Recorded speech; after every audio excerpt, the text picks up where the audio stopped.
شرور أنفسنا ومن سيئات أعمالنا من يهد الله فلا مضل له ومن يضلل فلا هادي له ونشهد أن لا إله إلا الله وحده لا شريك له ونشهد أن سيدنا وحبيبنا ومولانا محمدا عبده ورسوله الذي أرسله بالحق بشيرا ونذيرا وداعيا إلى الله بإذنه وسراجا منيرا فقد قال الله تعالى في كلامه المجيد والفرقانه الحميد أعوذ بالله من الشيطان الرجيم بسم الله الرحمن الرحيم وسيق الذين كفروا إلى جهنم زمرا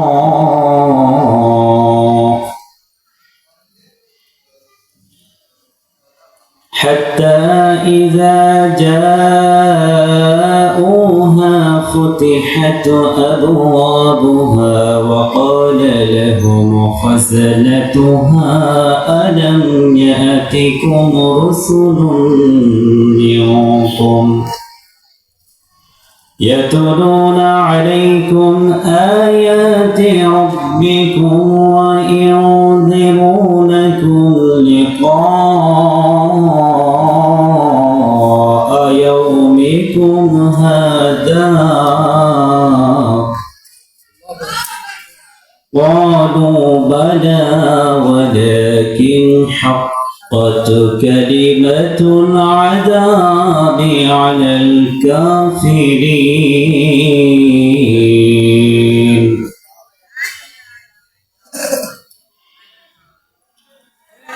الله أكبر بسم الله الرحمن الرحيم وضربت عليهم الذلة قالوا حجاب رب اشرح لي صدري ويسر لي أمري واحلل عقدة من لساني يفقه قولي الحمد لله ঐতিহ্যবাহী বেড়ারোপানি যুব সমাজ কর্তৃক আয়োজিত আজকের এই সপ্তম বাৎসরিক তাফসীরুল কোরআন মাহফিলের সভাপতির আসন অলংকৃত করেছেন এই গ্রামের কৃতি সন্তান আলহাজ জালালউদ্দিন সাবেক ইউপি সদস্য নির্বাসখোলা জিকরগাছা। আল্লাহ তাআলা তার হায়াতে রিজিকে বারাকা দান করুন, আমিন। আজকের মাহফিলের প্রধান বক্তা, প্রধান আকর্ষক সুদূর কুষ্টিয়া থেকে আগত কুষ্টিয়া বিশ্ববিদ্যালয়ের কৃতি ছাত্র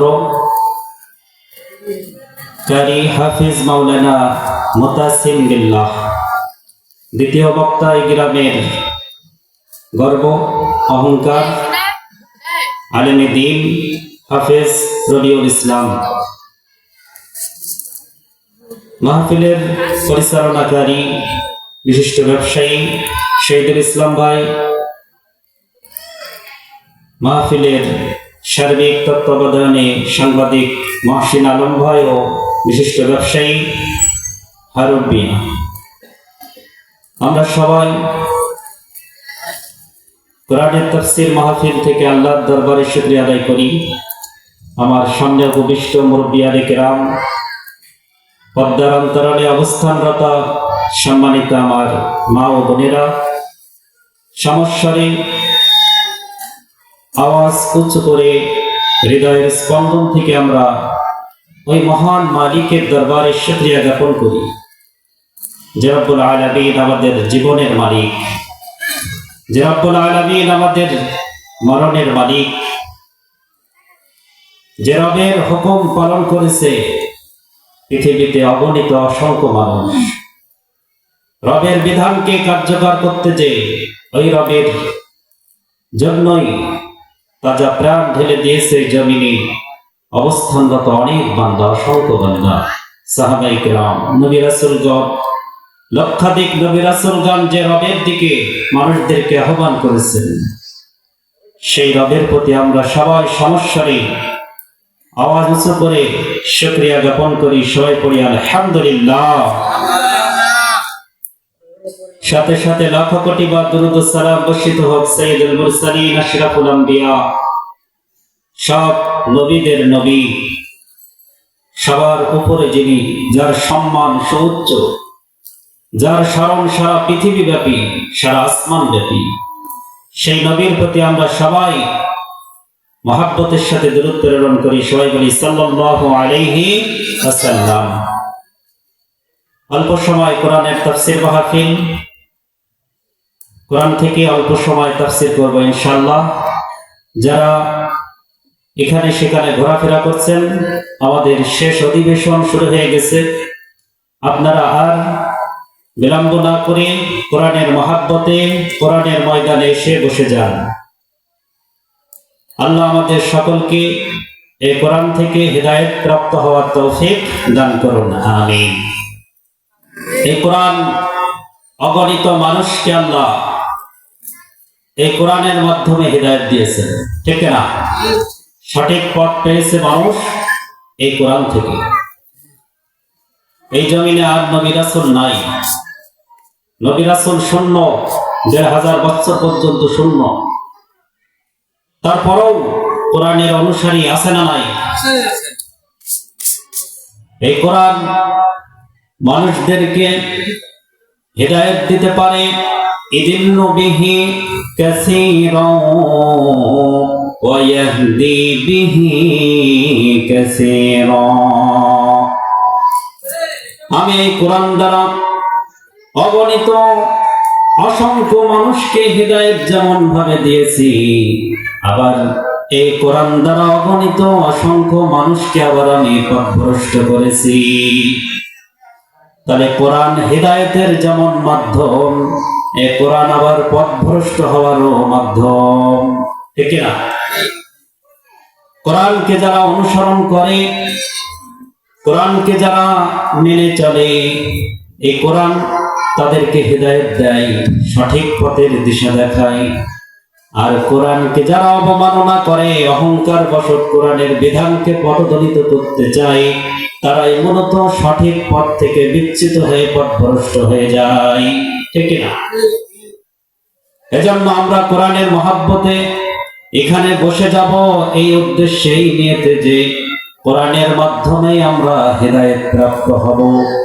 কারণ নবী রাসূল নাই, নবী রাসূলদের ওয়ারিস আলিমরা আছে, আলিমদের মাধ্যমে কোরআন দিয়ে আমরা হিদায়াত প্রাপ্ত হতে চাই, ঠিক না? এখানে বসে গেছি তো কোনো লাভ নাই, টাকা পয়সা আমরা দেওয়া ছাড়া আমরা তো পাবো না। তাহলে বসে গেছি কিসের জন্য? কোরআনের মহাব্বতে। কোরআন থেকে আলোচনা হবে। পরকালীন জীবন আমাদেরকে শয়তান ধোঁকা দিয়ে পর্দা ফেলে রাখে, যেটা বাস্তব জীবন সেটা দেখতে দেয় না। কোরআন আমাদেরকে পরকালের, কোরআন এমন একটা দরজা, যে দরজা দিয়ে আপনি পরকালের সব দৃশ্যগুলো দেখতে পাবেন। সুবহানাল্লাহ। শয়তান দুনিয়ায় লোভ লালসা দেখিয়ে রঙিন স্বপ্ন ভুলিয়ে আপনাকে আখিরাতের পথে পর্দা ফেলে দেবে, আখিরাতকে ভুলিয়ে রাখবে। দুনিয়ার রং তামাশায় আপনাকে মত্ত করে রাখবে, যার কারণে আপনি আল্লাহকে ভুলে যাবেন। আপনার বাস্তব জীবন, অনন্তকালের জীবন, পরকালের জীবনকে ভুলে যাবেন। যখন কোরআনের পাশে আসবেন, কোরআন নামক দরজা আপনার সামনে উন্মুক্ত হয়ে যাবে, তখন আপনি সেই দরজা দিয়ে পরকালীন জীবন, অনন্তকালের জীবন, যেটা আপনার বাস্তব জীবন, সেই জীবনকে আপনি স্পষ্টভাবে দেখতে পাবেন। সুবহানাল্লাহ। আজকে আমি পরকালীন জীবন নিয়ে কিছু আলোচনা করবো আপনাদের সামনে, কারণ এই আলোচনা এখন জরুরি। পরকালীন জীবন ছাড়া, পরকালীন জীবনের আশা ছাড়া আপনার এই জীবন বৃথা। এজন্য পরকালীন জীবন আলোচনা প্রয়োজন আছে না নাই? পরকালীন জীবন শুরু হয় মৃত্যুর মাধ্যমে। মৃত্যু আমাদের জীবন শেষ করে দেয় না, বরং একটা দরজা, এই দরজা দিয়ে আমাদেরকে জগৎ পরিবর্তন করে দেয়। ঠিক না? শুধু জগতের পরিবর্তন, আর কিছু না। মৃত্যু হলো প্রথম সিঁড়ি পরকালে যাওয়ার। দ্বিতীয় একটা স্টেশন হলো কবর, বারজাখ জগৎ। মৃত্যুর সাথে সাথে আপনার একটা জগৎ শুরু হয়ে যাবে, সে জগৎটার নাম হলো বারজাখ জগৎ। সেটা আপনার কবর স্থান আপনার নির্ধারিত হতেও পারে, নাও পারে। প্লেন বাস্ট হয়ে আপনি শূন্যে মিলিয়ে যেতে পারেন, সমুদ্রের মধ্যে বিলীন হয়ে যেতে পারেন, জঙ্গলের অগণিত প্রাণীর রিজিকের পরিণত হয়ে যেতে পারেন। কিন্তু আপনার জন্য জগৎ যেটা, সেটা হলো বারজাখ। এই জগৎ থেকে কেউ আপনাকে নড়াতে পারবে না কিয়ামত পর্যন্ত। মৃত্যুর আগ থেকে নিয়ে কিয়ামত অবধি পর্যন্ত একটা বিরাট জীবন। এই জীবনটার নাম হলো বারজাখের জীবন। এটা হলো আপনার মৃত্যুর সাথে সাথে প্রথম স্টেশন। বারজাখের জীবন শেষ হবে ওই দিন, যেই দিন ইসরাফিল আলাইহিস সালাম ফুৎকার দিয়ে সব পৃথিবীর সব প্রাণকে নাশ করে দিবেন। সব সমানে পরিণত হয়ে দ্বিতীয় ফুৎকার দিয়ে আবার যখন সব জেগে উঠবে, সেই দিন আবার আমাদের জেগে ওঠার দিন হবে, হিসাব নিকাশের দিন। মালিক ইয়াউমিদ্দিন, বিচার দিবসের মালিক যিনি, ওই বিচার দিবস কায়েম হয়ে যাবে। কিয়ামতের মাঠ কায়েম হয়ে যাবে। কিয়ামতের মাঠ যখন কায়েম হয়ে যাবে, সব মানুষগুলো বিচারের জন্য রব্বুল আলামিনের দরবারে নত জন হয়ে যাবে। সব বিচারকের বিচারক যিনি, তিনি সেই দিন বিচারক। আর সব মাখলুকাত, সব বান্দাগুলো সব আসামির ন্যায় দাঁড়িয়ে যাবে। সব আসামি সেদিন, একজন মাত্র বিচারক। আহকামুল হাকিমিন আলাইসাল্লাহু বিআহকামিল হাকিমিন। শ্রেষ্ঠ বিচারক হিসাবে আমি কি যথেষ্ট নই? আল্লাহ কি যথেষ্ট না? যথেষ্ট বিচারক। তিনি যেদিন কিয়ামতের মাঠে বিচার কায়েম করবে, সেই দিন মানুষগুলো সব পৃথক হয়ে যাবে।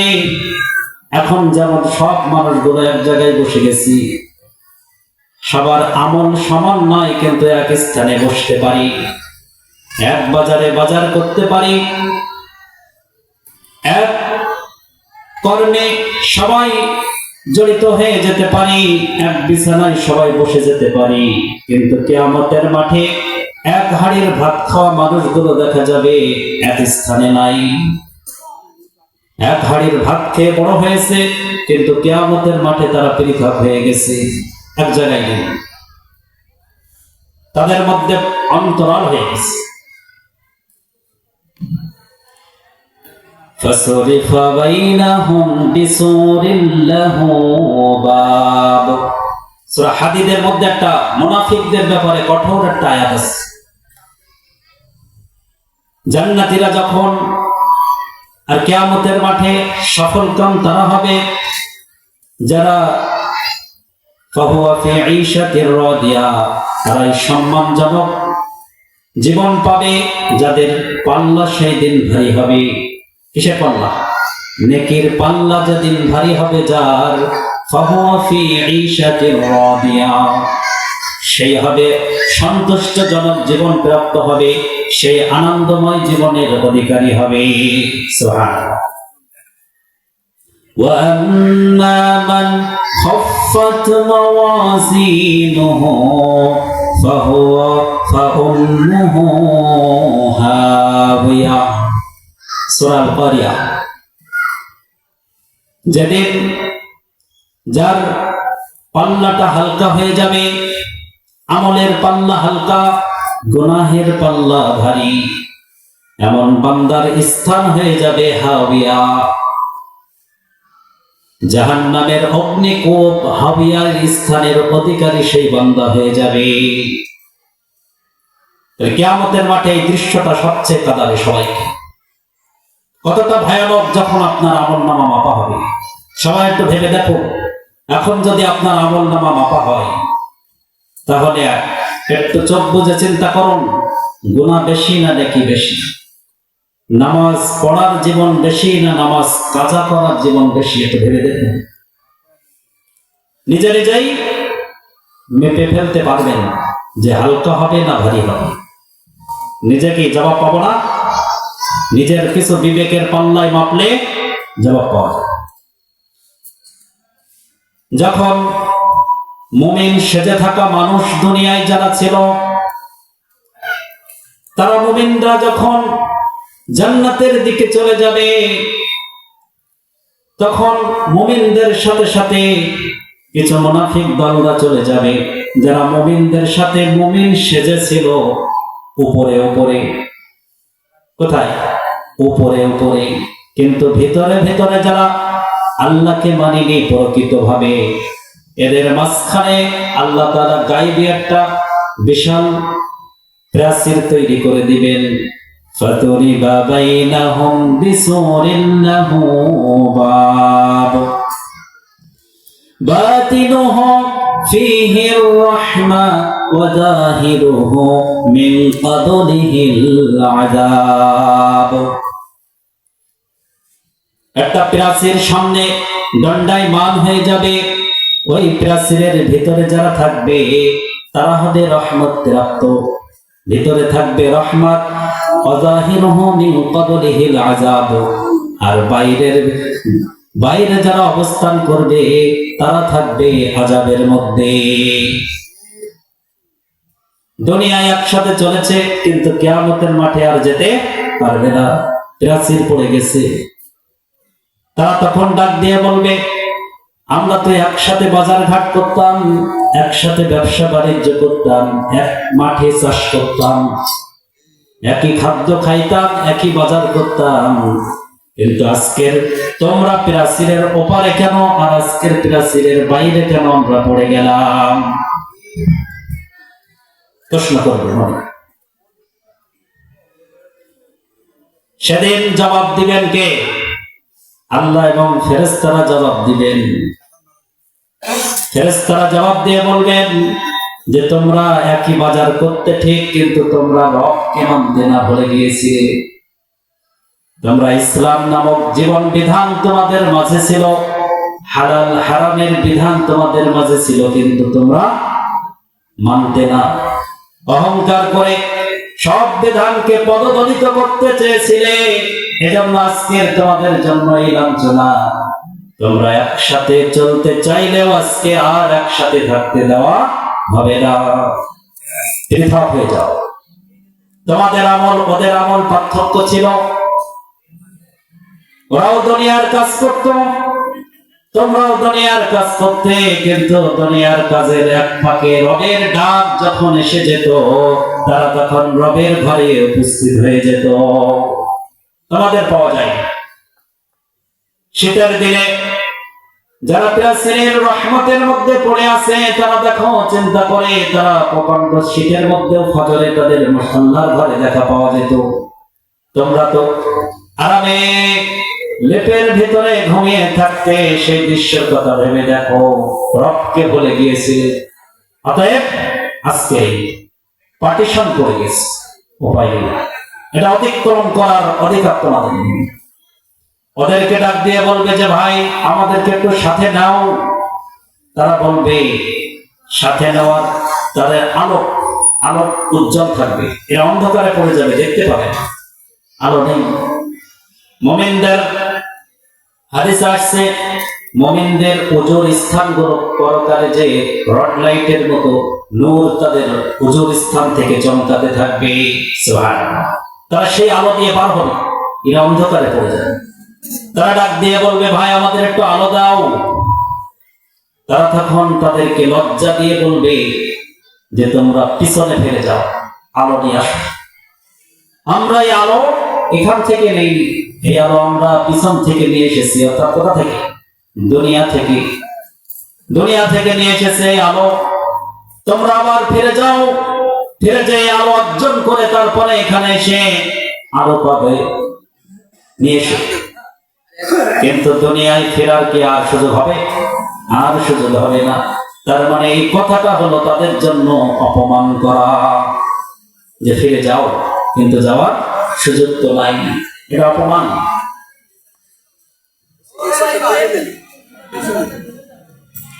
আমরা যারা এখানে সেখানে ঘোরাফেরা করছি, কোরআনের মহাব্বতে কোরআনের মাজমায় এসে বসে যাই, জান্নাতের বাগিচায় বসে যাই, এই অল্প সময় পরেই এটা আর জান্নাতের বাগিচা থাকবে না। এই সুযোগ আপনি হারিয়ে ফেলবেন। এজন্য আপনাদের জন্য এই সুযোগ, আপনারা এখানে এসে বসে যান।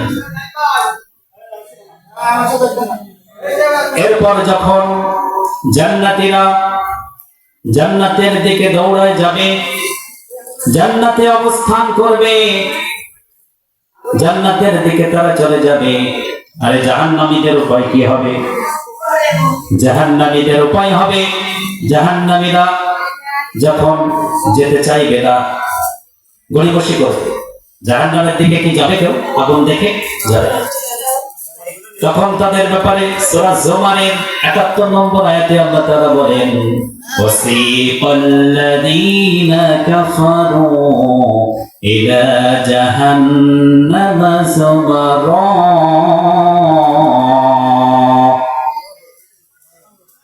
তাদেরকে ফেরেশতারা ধাক্কাতে ধাক্কাতে, কাফেরদেরকে যারা অস্বীকার করেছিল রবের বিধানকে, এই সমস্ত কাফেরদেরকে ধাক্কাতে ধাক্কাতে জাহান্নামের দিকে নিয়ে যাবে। জাহান্নামের দিকে যখন নিয়ে যাবে, তখন হাত্তা ইযা জাউহা ফুতিহাত আবওয়াবুহা ওয়া ক্বালা লাহুম খাযানাতুহা। জাহান্নামের দিকে যখন ধাক্কাতে ধাক্কাতে নিয়ে যাবে, জাহান্নামের গেটে যে দাঁড়াবে, তখন তাদের জন্য জাহান্নামের গেটটাকে খুলে দেওয়া হবে। বন্ধ গেটটা তাদের জন্য খুলে যাবে। তখন তারা জাহান্নামের ভয়ঙ্কর আযাবের দৃশ্যগুলো দেখতে পাবে। জাহান্নামের দণ্ডায়মান ফেরেশতা মালিক, গেটের ফেরেশতা মালিক তাদেরকে বলবে, আলাম ইয়াতিকুম রুসুলাম মিনকুম ইয়াতলুনা আলাইকুম আয়াতি রাব্বিকুম। তোমাদের মাঝে কি রাসূল যায় নাই? তোমাদের মাঝে কি আল্লাহর নিদর্শন আয়াতগুলো পড়ে শোনানোর মতো কোনো ব্যক্তি যায় নাই? কে বলবে? কে বলবে? জাহান্নামের গেটের ফেরেশতা। যারা জাহান্নামে যাবে অবশ্যই এটা দেখবে, কারণ এটা কার কথা? আল্লাহর কথা। আগাম আল্লাহ জানিয়ে দিয়েছেন কি ঘটবে। জাহান্নামীরা জাহান্নামের গেটে গেলে জাহান্নামের দণ্ডায়মান ফেরেশতা তাদেরকে ডেকে বলবে, ও আল্লাহর বান্দারা, তোমাদের মাঝে কি কোন রাসূল যায় নাই? তোমাদের মাঝে আল্লাহর আয়াত তোমাদেরকে পড়ে শোনাবে এমন কোন ব্যক্তি কি তোমাদের মাঝে যায় নাই? ওয়ায়ুনদিরুনাকুম লিকাআ ইয়াউমিকুম হাযা। আজকের এই দিনের কথা তোমাদের কি স্মরণ করিয়ে দেবে এমন কোন ব্যক্তিকে তোমাদের মাঝে যায় নাই? নারায়ে তাকবীর, নারায়ে তাকবীর। দ্বিতীয় বক্তার আগমন, দ্বিতীয় বক্তার আগমন। গণপানি যুব সমাজের পক্ষ থেকে লিল্লাহি তাকবীর।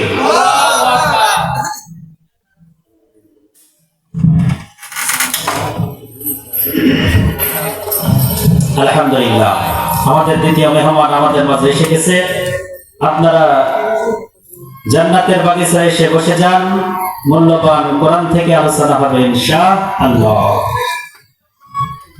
জাহান্নামের গেটের দণ্ডায়মান ফেরেশতা যখন এভাবে তাদেরকে ধিক্কার জানাতে থাকবে যে তোমাদেরকে আল্লাহর কোরআনের আয়াত শ্রবণ করে শোনাবে, এমন কোন ব্যক্তি কি যায় নাই?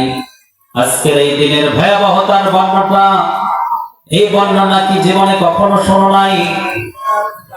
তোমাদের কি কোনো নিদর্শন কেউ কোনোদিন দেখাই নাই? তারা তখন স্বীকার করে নেবে, قالوا بلى ولكن حقت كلمة العذاب على الكافرين। তখন এই সমস্ত জাহান্নামীরা অকপটে স্বীকার করে নেবে, হাদা বালা, ক্বালু বালা, অবশ্যই আমাদেরকে শুনিয়েছিল, আমরা আয়াত শুনেছিলাম, কিন্তু আমরা অস্বীকার করার কারণে আজকের যে দুর্ভোগ আমাদের উপর নেমে এসেছে, আজকের ধাক্কাতে ধাক্কাতে আমাদেরকে জাহান্নামের গেটের দিকে নিয়ে চলে এসেছে।